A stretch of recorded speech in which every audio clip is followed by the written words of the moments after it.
تفہیم القرآن، روزانہ ایک رکوع، ترجمہ و تفسیر کے ساتھ قرآن کو سمجھیں۔ سبسکرائب کریں اور جڑے رہیں۔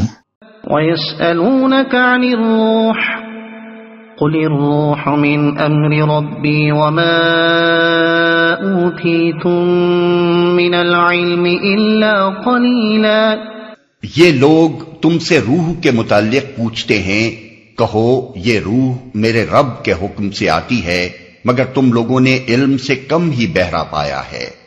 عام طور پر یہ سمجھا جاتا ہے کہ یہاں روح سے مراد جان ہے، یعنی لوگوں نے نبی صلی اللہ علیہ وسلم سے روح حیات کے متعلق پوچھا تھا کہ اس کی حقیقت کیا ہے، اور اس کا جواب یہ دیا گیا کہ وہ اللہ کے حکم سے آتی ہے۔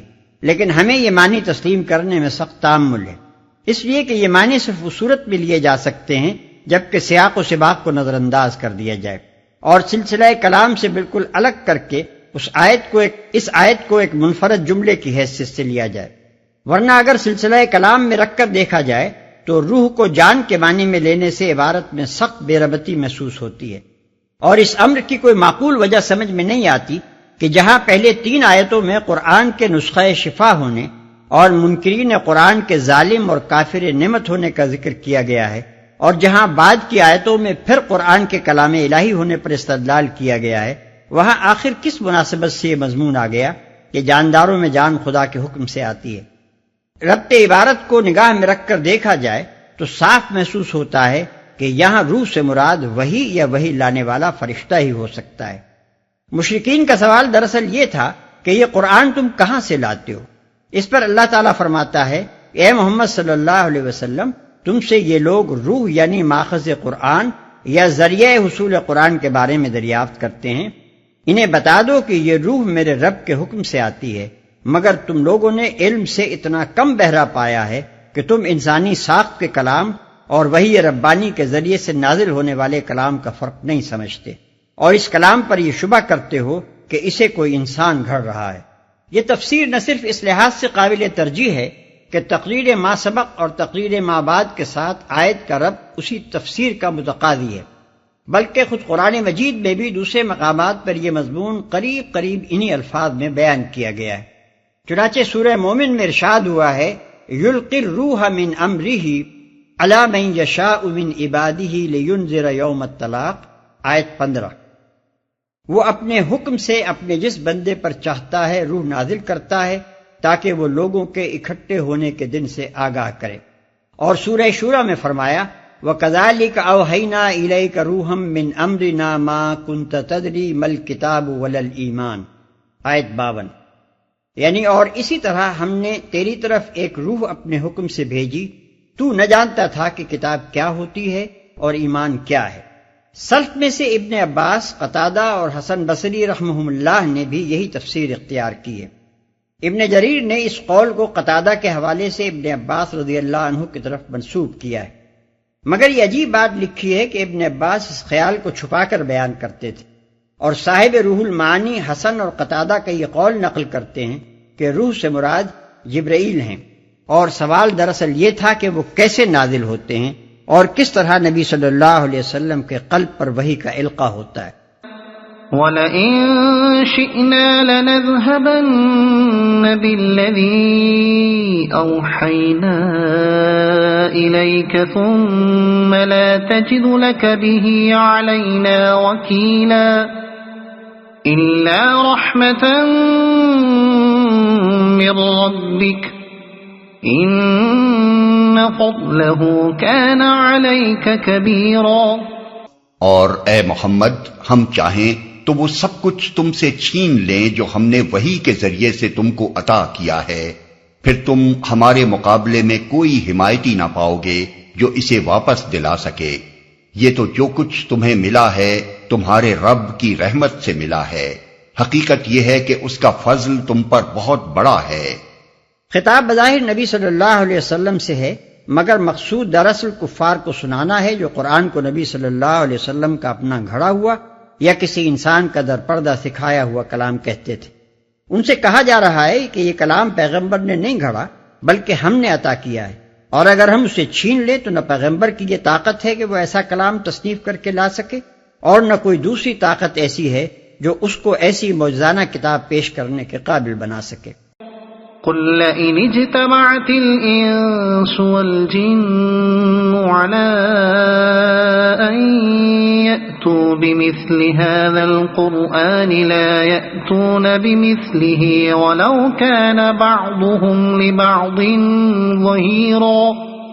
کہہ دو کہ اگر انسان اور جن سب کے سب مل کر اس قرآن جیسی کوئی چیز لانے کی کوشش کریں تو نہ لا سکیں گے، چاہے وہ سب ایک دوسرے کے مددگار ہی کیوں نہ ہوں۔ یہ چیلنج اس سے پہلے قرآن مجید میں 3 مقامات پر گزر چکا ہے۔ سورہ بقرہ آیات 23-24، سورہ یونس آیت 38 اور سورہ ہود آیت 13۔ آگے سورہ طور آیات 33-34 میں بھی یہی مضمون آ رہا ہے۔ ان سب مقامات پر یہ بات کفار کے اس الزام کے جواب میں ارشاد ہوئی ہے کہ محمد صلی اللہ علیہ وسلم نے خود یہ قرآن تصنیف کر لیا ہے اور خواہ مخواہ وہ اسے خدا کا کلام بنا کر پیش کر رہے ہیں۔ مزید برآں سورہ یونس آیت 16 میں اسی الزام کی تردید کرتے ہوئے یہ بھی فرمایا گیا کہ قُلْ لَوْ شَاءَ اللَّهُ مَا تَلَوْتُهُ عَلَيْكُمْ وَلَا أَدْرَاكُمْ بِهِ فَقَدْ لَبِثْتُ فِيكُمْ أُمُرًا مِّن قَبْلِهِ أَفَلَا تَعْقِلُونَ۔ یعنی اے محمد ان سے کہو کہ اگر اللہ نے یہ نہ چاہا ہوتا کہ میں یہ قرآن تمہیں سناؤں تو میں ہرگز نہ سنا سکتا تھا، بلکہ اللہ تمہیں اس کی خبر تک نہ دیتا۔ آخر میں تمہارے درمیان ایک عمر گزار چکا ہوں، کیا تم اتنا بھی نہیں سمجھتے؟ ان آیات میں قرآن کے کلام الہی ہونے پر جو استدلال کیا گیا ہے وہ دراصل 3 دلیلوں سے مرکب ہے۔ ایک یہ کہ قرآن اپنی زبان، اسلوب بیان، طرز استدلال، مضامین، مباحث، تعلیمات اور اخبار غیب کے لحاظ سے ایک معجزہ ہے جس کی نظیر لانا انسانی قدرت سے باہر ہے۔ تم کہتے ہو کہ اسے ایک انسان نے تصنیف کیا ہے، مگر ہم کہتے ہیں کہ تمام دنیا کے انسان مل کر بھی اس شان کی کتاب تصنیف نہیں کر سکتے، بلکہ اگر وہ جن جنہیں مشرکین نے اپنا معبود بنا رکھا ہے اور جن کی معبودیت پر یہ کتاب علانیہ ضرب لگا رہی ہے منکرین قرآن کی مدد پر اکٹھے ہو جائیں تو وہ بھی ان کو اس قابل نہیں بنا سکتے کہ قرآن کے پائے کی کتاب تصنیف کر کے اس چیلنج کو رد کر سکیں۔ دوسرے یہ کہ محمد صلی اللہ علیہ وسلم کہیں باہر سے یکایک تمہارے درمیان نمودار نہیں ہو گئے، بلکہ اس قرآن کے نزول سے پہلے بھی 40 سال تمہارے درمیان رہ چکے ہیں۔ کیا دعوی نبوت سے ایک دن پہلے بھی کبھی تم نے ان کی زبان سے اس طرز کا کلام اور ان مسائل اور مضامین پر مشتمل کلام سنا تھا؟ اگر نہیں سنا تھا اور یقیناً نہیں سنا تھا تو کیا یہ بات تمہاری سمجھ میں آتی ہے کہ کسی شخص کی زبان، خیالات، معلومات اور طرز فکر و بیان میں یکایک ایسا تغیر واقع ہو سکتا ہے؟ تیسرے یہ کہ محمد صلی اللہ علیہ وسلم تمہیں قرآن سنا کر کہیں غائب نہیں ہو جاتے، بلکہ تمہارے درمیان ہی رہتے سہتے ہیں۔ تم ان کی زبان سے قرآن بھی سنتے ہو اور دوسری گفتگویں اور تقریریں بھی سنا کرتے ہو۔ قرآن کے کلام اور محمد صلی اللہ علیہ وسلم کے اپنے کلام میں زبان اور اسلوب کا اتنا نمایاں فرق ہے کہ کسی ایک انسان کے 2 اس قدر مختلف اسٹائل کبھی ہو نہیں سکتے۔ یہ فرق صرف اسی زمانے میں واضح نہیں تھا جبکہ نبی صلی اللہ علیہ وسلم اپنے ملک کے لوگوں میں رہتے سہتے تھے، بلکہ آج بھی حدیث کی کتابوں میں آپ کے سینکڑوں اقوال اور خطبے موجود ہیں۔ ان کی زبان اور اسلوب قرآن کی زبان اور اسلوب سے اس قدر مختلف ہیں کہ زبان و ادب کا کوئی رمز آشنا نقاد یہ کہنے کی جرت نہیں کر سکتا کہ یہ دونوں ایک ہی شخص کے کلام ہو سکتے ہیں۔ وَلَقَدْ صَرَّفْنَا لِلنَّاسِ فِي هَذَا الْقُرْآنِ مِنْ كُلِّ مَثَلٍ فَأَبَى أَكْثَرُ النَّاسِ إِلَّا كُفُورًا وَقَالُوا لَن نُّؤْمِنَ لَكَ حَتَّى تَفْجُرَ لَنَا مِنَ الْأَرْضِ يَنبُوعًا أَوْ تَكُونَ لَكَ جَنَّةٌ مِّن نَّخِيلٍ وَعِنَبٍ فَتُفَجِّرَ الْأَنْهَارَ خِلَالَهَا تَفْجِيرًا أَوْ تُسْقِطَ السَّمَاءَ كَمَا زَعَمْتَ عَلَيْنَا كِسَفًا أَوْ تَأْتِيَ بِاللَّهِ وَالْمَلَائِكَةِ قَبِيلًا۔ ہم نے اس قرآن میں لوگوں کو طرح طرح سے سمجھایا مگر اکثر لوگ انکار ہی پر جمے رہے اور انہوں نے کہا ہم تیری بات نہ مانیں گے جب تک کہ تو ہمارے لیے زمین کو پھاڑ کر ایک چشمہ جاری نہ کر دے، یا تیرے لیے کھجوروں اور انگوروں کا ایک باغ پیدا ہو اور تو اس میں نہریں روا کر دے، یا تو آسمان کو ٹکڑے ٹکڑے کر کے ہمارے اوپر گرا دے جیسا کہ تیرا دعویٰ ہے، یا خدا اور فرشتوں کو رو در رو ہمارے سامنے لے آ، أو يكون لك بيت من زخرف أو ترقى في السماء ولن نؤمن لرقيك حتى تنزل علينا كتابا نقرأه قل سبحان ربي هل كنت إلا بشرا رسولا۔ یا تیرے لیے سونے کا ایک گھر بن جائے، یا تو آسمان پر چڑھ جائے، اور تیرے چڑھنے کا بھی ہم یقین نہ کریں گے جب تک کہ تو ہمارے اوپر ایک ایسی تحریر نہ اتار لائے جسے ہم پڑھیں۔ اے محمد، ان سے کہو پاک ہے میرا پروردگار، کیا میں ایک پیغام لانے والے انسان کے سوا اور بھی کچھ ہوں؟ معجزات کے مطالبے کا ایک جواب اس سے پہلے آیت 59 وما منعنا ان نرسل بالآیات میں گزر چکا ہے۔ اب یہاں اسی مطالبے کا دوسرا جواب دیا گیا ہے۔ اس مختصر سے جواب کی بلاغت تعریف سے بالاتر ہے۔ مخالفین کا مطالبہ یہ تھا کہ اگر تم پیغمبر ہو تو ابھی زمین کی طرف ایک اشارہ کرو اور یکایک ایک چشمہ پھوٹ بہے، یا فوراً ایک لہلہاتا باغ پیدا ہو جائے اور اس میں نہریں جاری ہو جائیں۔ آسمان کی طرف اشارہ کرو اور تمہارے جٹلانے والوں پر آسمان ٹکڑے ٹکڑے ہو کر گر جائے۔ ایک پھونک مارو اور چشم زدن میں سونے کا ایک محل بن کر تیار ہو جائے۔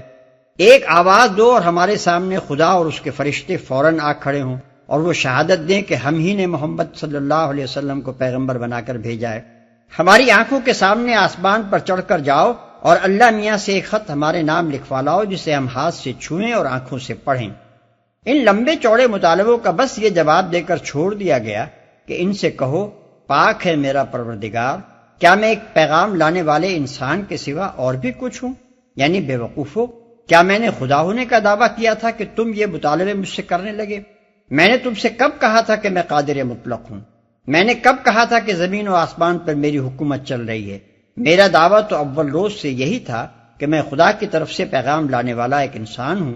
تمہیں جانچنا ہے تو میرے پیغام کو جانچو، ایمان لانا ہے تو اس پیغام کی صداقت و معقولیت دیکھ کر ایمان لاؤ، انکار کرنا ہے تو اس پیغام میں کوئی نقص نکال کر دکھاؤ۔ میری صداقت کا اطمینان کرنا ہے تو ایک انسان ہونے کی حیثیت سے میری زندگی کو، میرے اخلاق کو، میرے کام کو دیکھو۔ یہ سب کچھ چھوڑ کر تم مجھ سے یہ کیا مطالبہ کرنے لگے کہ زمین پھاڑو اور آسمان گراؤ؟ آخر پیغمبری کا ان کاموں سے کیا تعلق ہے؟ اگر آپ کو یہ ویڈیو پسند آئی ہو تو اسے لائک کریں، دوسروں تک پہنچانے کے لیے شیئر کریں، اور مزید ایسی ہی معلوماتی ویڈیوز کے لیے ہمارے چینل عبد المالک ہاشمی کو سبسکرائب ضرور کریں۔ نئی اپڈیٹس کے لیے بیل آئیکن دبائیں تاکہ آپ کو ہماری ہر نئی ویڈیو بر وقت مل سکے۔ آپ کی حوصلہ افزائی ہمیں مزید بہترین مواد بنانے میں مدد دے گی۔ شکریہ۔